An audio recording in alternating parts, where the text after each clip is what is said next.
With Hastings' help at the Courtsmith estate, something I would have liked to have considered, we now know the reasoning behind Mademoiselle Farquhar's brutal actions towards her own cousin. The circumstances around the murder need no further consideration, but the location of the missing Benedent Magdalene still frustrates me.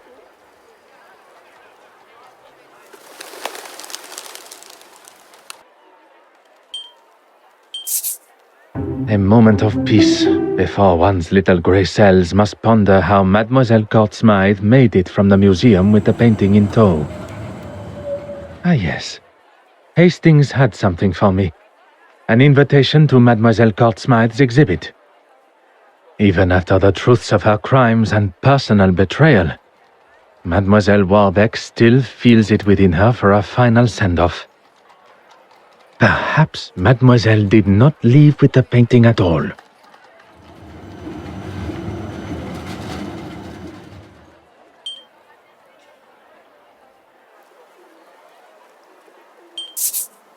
Poirot, there you are. What are you... On this occasion, there is no time for pleasantries. We shall finally bring the mystery of the missing painting to an end. We must return to the scene of the initial crime, the Royal Edward Gallery.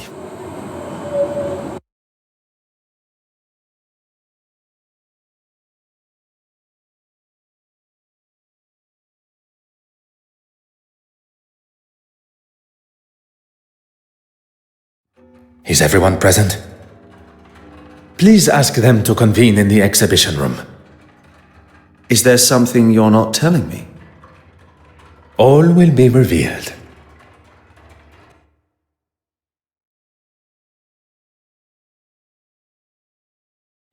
Messieurs et Mesdames, thank you for joining us here today. What's this all about? Yes, my time is rather valuable. I thought everyone was here to see the exhibition. I'm all for looking at some real art, as long as it's not all hers. I understand the frustration and hostility that most of you must feel towards her. For some, even... Hatred, loathing, disgust. Betty, please. Even after everything, you stand here and defend her? I'm not defending her. If anyone should hate her, it's me. Perhaps you should move on.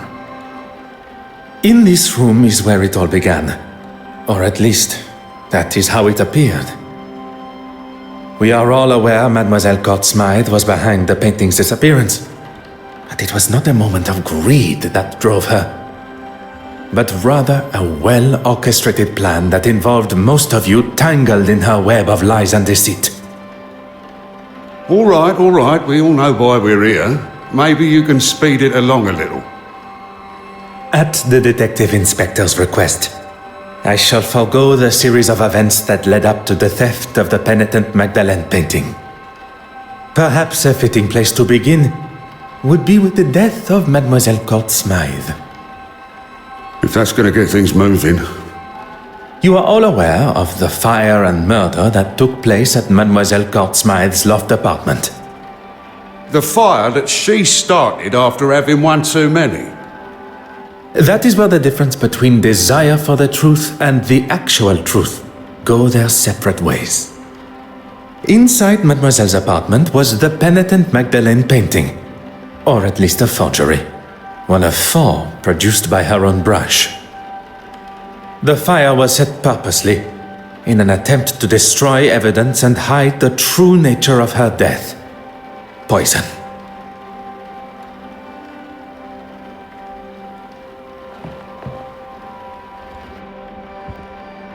You know where the painting is, and who killed Irene.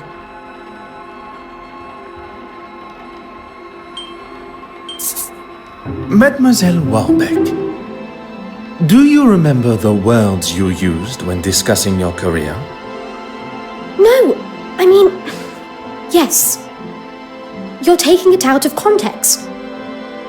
On the contrary, Mademoiselle Courtsmith threatened your career by involving you in the theft. The exact context you described. I wouldn't kill her, though. I couldn't. You cleaned the key to the restoration room, did you not? You continued to deny your involvement with the deceased. A relationship that was nothing more than misplaced love. You think I don't know that now? I knew it had been her that took the key from my pocket. But when I confronted her... Behind bars, that's where she belongs. Give it a rest, old man! She can't speak to me like that. Before you continue riding your high horse, Your Grace, perhaps one should consider one's own actions. My actions? How dare you? You're making a mockery of me, the Church, and God Himself. It is you that makes a mockery, and I am sure God will forgive me for saying so.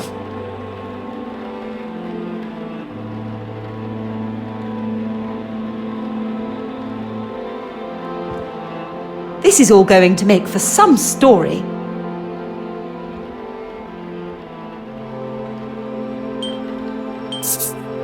Deals were hatched, forgeries were created, and promises were broken.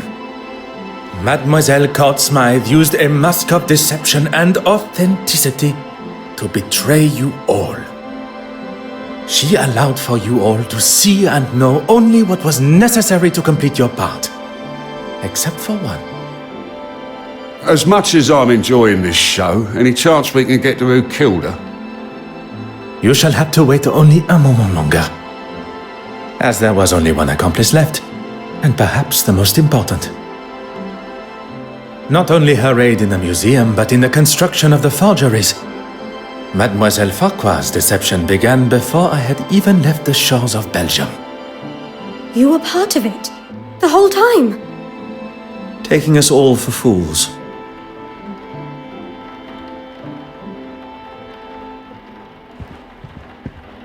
I have dedicated my life to serving God. I have no need to be involved in any of this.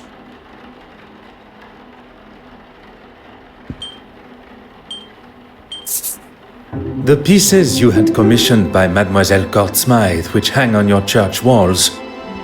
Why are we even standing here listening to this man? Has this got anything to do with, frankly, anything?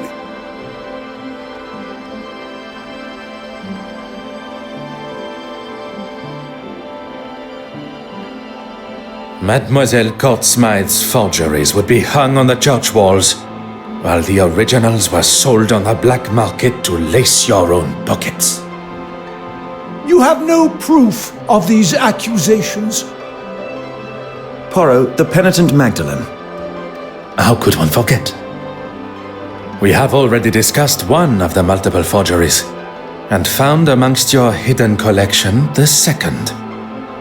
Mademoiselle Court-Smythe sold you a forgery that you believed to be real, and upon learning of its fabrication, you lashed out, destroying it. One should not allow oneself the arrogance to consider themselves the smartest in the room, especially when they have already fallen foul to another's lies and deception. I am sure theft and embezzlement are questionable enough in God's eyes.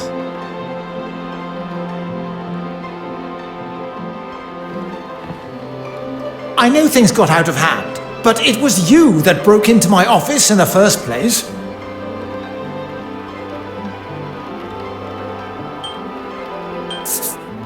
There still remained one missing forgery. The image of the honorable and distinguished gentleman that you present yourself as has gone on long enough. It may seem like an alien concept to you, but we English, we take great pride in how we present ourselves.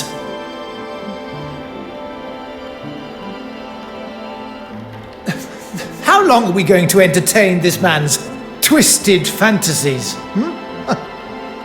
Poirot, can we move this along? While searching the main hall for clues, a snuff box was found, full of cocaine. And after speaking with my good friend, Monsieur Demire, about the effects of cocaine on the human body, Recent studies have discovered that the use of cocaine and other such stimulants can put a tremendous strain on the human body, including an increased heart rate. Preposterous! I would never do that! Your heart attack became the perfect distraction, while Mademoiselle Court Smythe was able to slip into the exhibition room and remove the painting from the wall. Faking a heart attack is pretty low, even for a politician. Monsieur Hastings.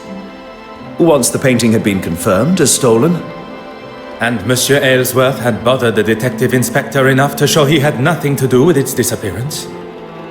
he would get to keep the original and claim the insurance money. He was going to have his cake and eat it too. I'm not going to stand here. You'll stay right where you are. A stolen painting, timed perfectly with his crossing of the aisle in the House of Commons.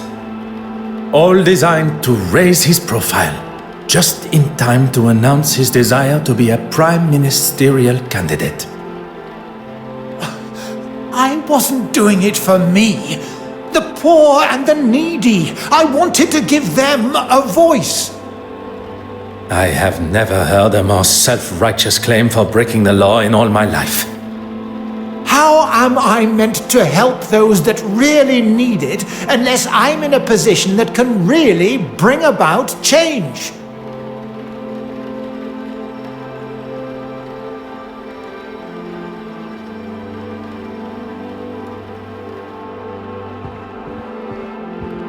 Haven't you caused enough damage?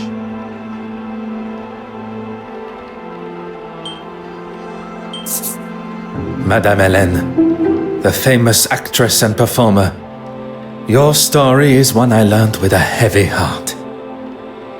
Look here! When you overheard the conversation between your husband and Mademoiselle Court Smythe at the gala, your suspicions were confirmed. I did everything to keep you happy, but it was never good enough. It began with an infatuation, but turned into a relationship. With the money stolen from your wife, you planned on running away together. So that's why you took it.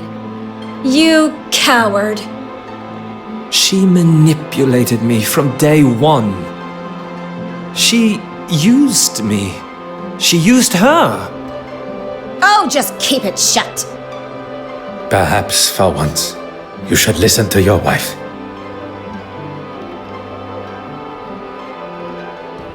I wonder how many other hidden skeletons are going to appear.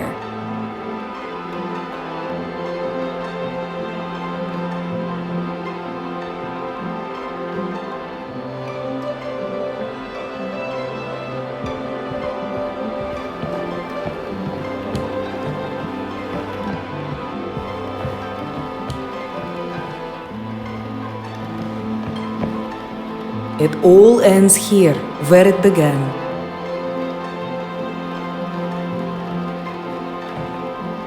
Poirot, the penitent Magdalene.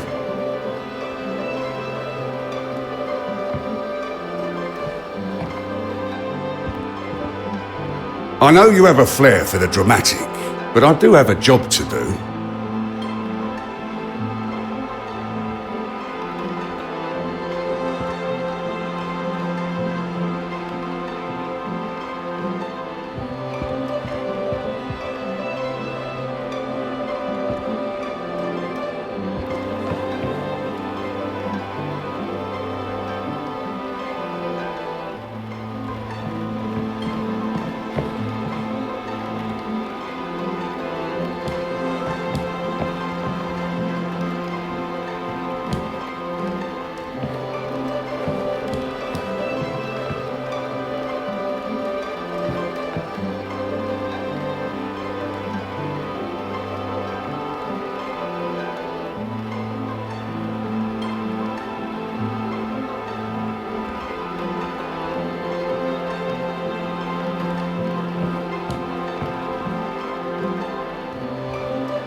Mademoiselle Court-Smythe manipulated everyone.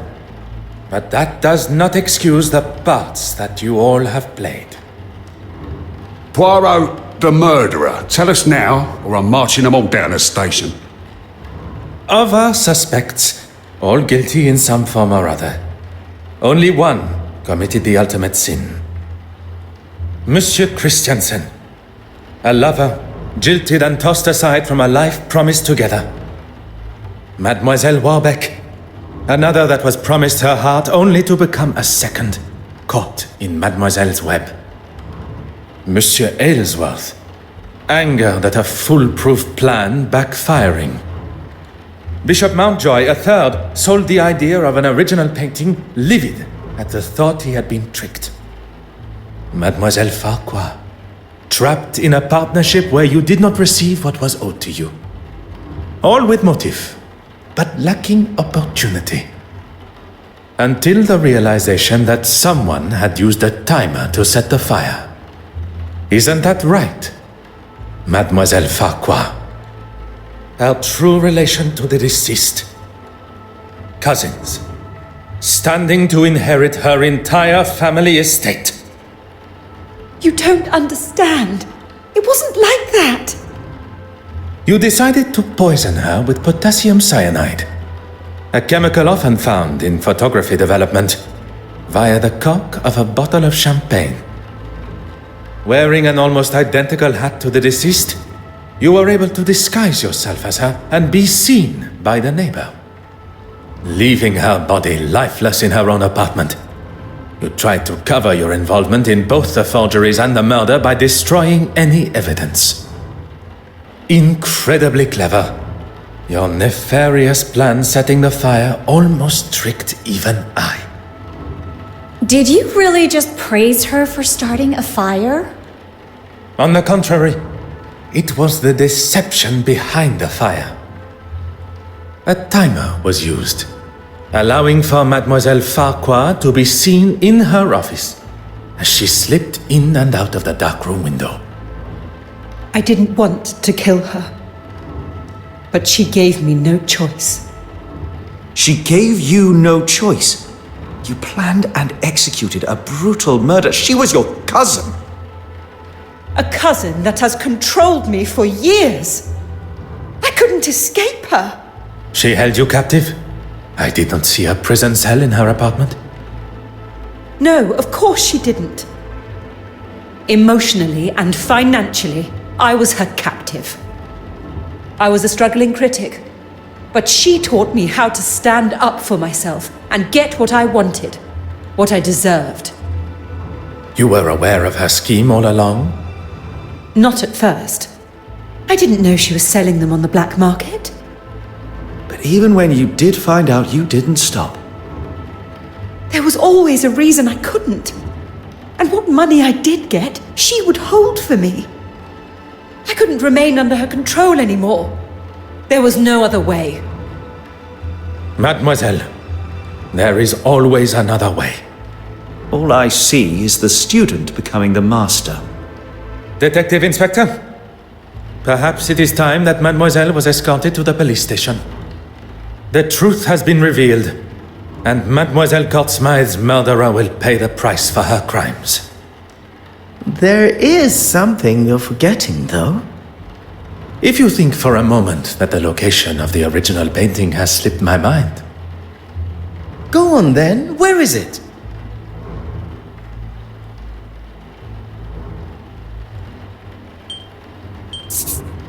In this very museum.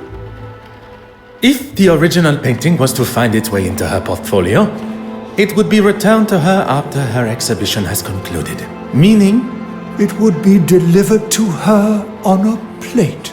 exactement.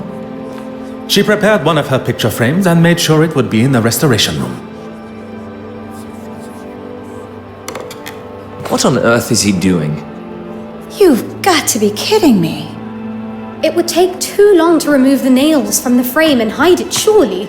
The nails were sewn down, creating the illusion of being used correctly, when in fact the backboard was easily accessible. Hidden perfectly behind what Mademoiselle Courtsmith deemed to be her masterpiece. I never doubted him for a second. Messieurs et Mesdames, the penitent Magdalene.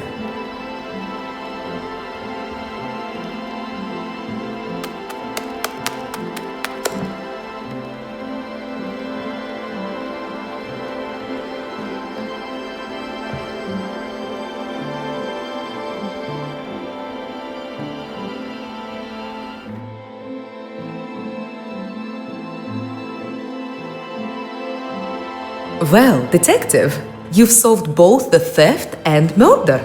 I am rather impressed. Finding the murderer and solving 2 thefts would have been far more impressive. 2 thefts? You already have another case?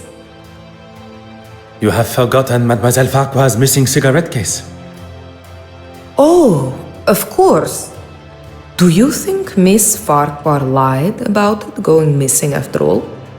Perhaps it really was worth something. Mademoiselle Farquhar is far from an honest woman. Lies tripping from her tongue at every turn. But if her motive was indeed to fake theft and claim the insurance money, she would surely not have let it lying where Mademoiselle Babagnan claimed to have found it. Mademoiselle Babagnan's motive is now clear. How she pulled off such a cunning theft still eludes me. Something Hastings said has my little grey cells fired up. Nothing is ever quite what it seems. I suppose we are all forgeries or counterfeits in some form or other. Could Mademoiselle Babagnan have pulled the wool over my eyes in a similar way? I must return to the evidence from the ship with this new perspective.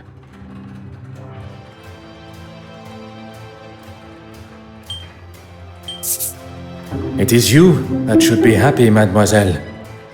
With no effort at all, you were able to save the day with barely a second thought. You turned a stolen heirloom with a thief and a victim into nothing more than a misplaced item. A case of being in the right place at the right time. I do not believe in coincidence. You were where you were meant to be. Had you not boarded when you did, you would likely have not been invited to the gala at all. Or been able to be within touching distance of so many beautiful and historical pieces, including the silver mantle. One thing I have learned during my time here in London is that people portray a version of themselves. One to be seen or be met, and another that remains hidden from the world. What are you trying to say, detective? That there are some that wear a mask of authenticity.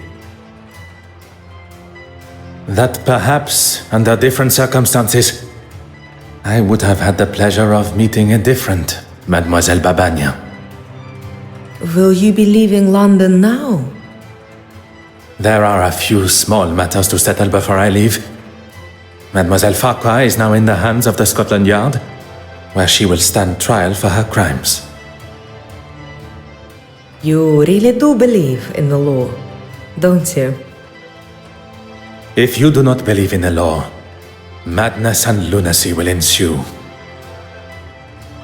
And everyone should be punished for their crimes?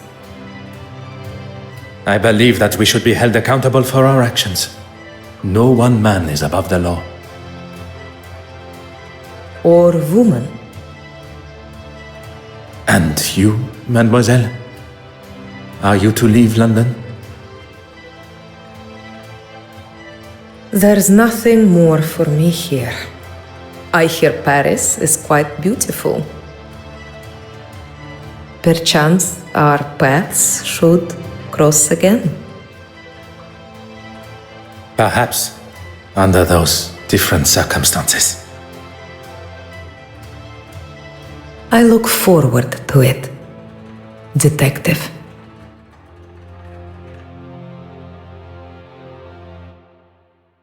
Well, that's that then. Oui, monsieur. The cases are closed and Mademoiselle Farquhar will shortly be behind bars. What of the others?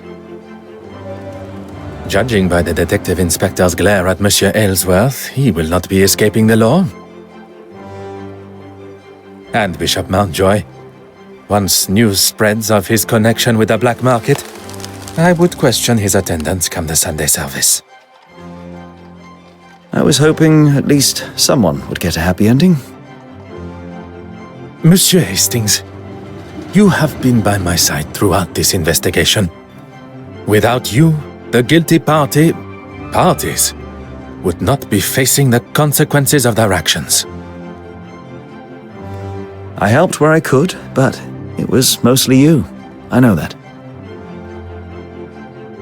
What you may not know, and I would kindly request you keep to yourself, is that I consider myself somewhat of a... Loner? I would not go as far as that. But it appears you understand my sentiment. Good thing I was around to save you from a gunman. I fear I shall not live that down. I'll maybe hold on to it a little longer. Not many can say they've saved the great Detective Poirot. The great Detective Poirot.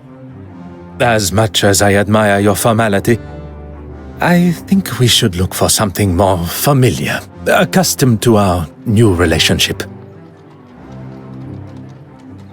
Our new relationship? I have seen the benefit of friendship. Connecting with someone that can be trusted and loyal. Someone that shares an authenticity not only in themselves, but in their beliefs. And that's me. Detective Poirot and his trusted friend, Arthur Hastings. It does have a certain charm to it, n'est-ce pas?